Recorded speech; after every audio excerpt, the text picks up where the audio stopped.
多謝你。係啦，咁今日喺呢一個咁開心嘅日子，所以就出咗嚟 busking 啦。咁就希望用音樂都可以同大家度過呢一個聖誕節。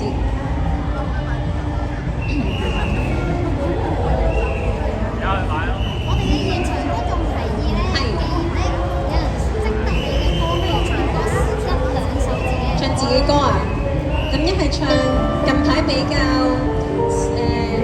新自己嘅作品，近年嘅作品啦。凍好凍啊！係啦，咁送俾你哋呢一首歌係我23年嘅作品，結局之前一頁，就係講緊人生每一頁都係自己所寫嘅故仔，未去到最後嗰一版都未知嗰個結局係點樣。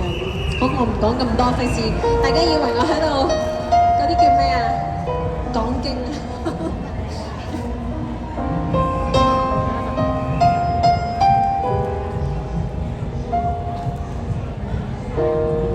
像故事某章節，大結局已可預見。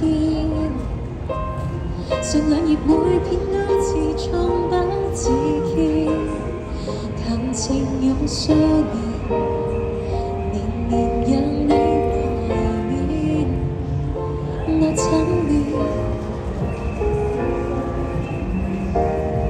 位置沒有改變，任你力氣多歡喜，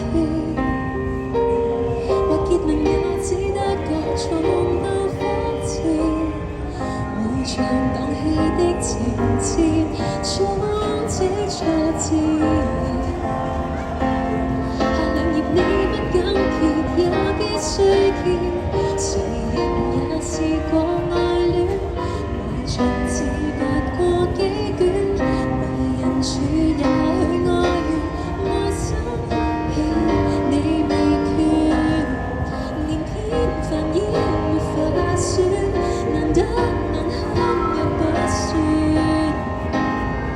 為求附上的仍能敵過虧損，誰人也有份倒轉，流淚似亂過幾卷，成作也許很遠，身邊亦可復原，長篇留戀未算短，如果提早去中斷，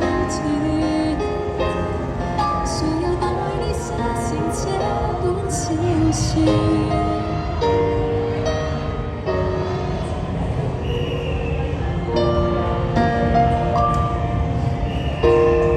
在拒絕那一次，別提作出終結。文字無礙同樣能不風離別，苦之欲出結果，一知半解亦也不錯。明日與有心人總可推薦，誰人也試過愛戀，無從自拔過幾卷，為人處也許愛怨，內心戲你未決，連篇範已沒法說，難得難堪也不算，為求附上的仍能敵過虧損，誰人也有份倒轉，人情藝術與精選，長情到你只可說，相信自己未完，長篇留戀未算短，如果提早去中斷，誰又待你寫成這本小說？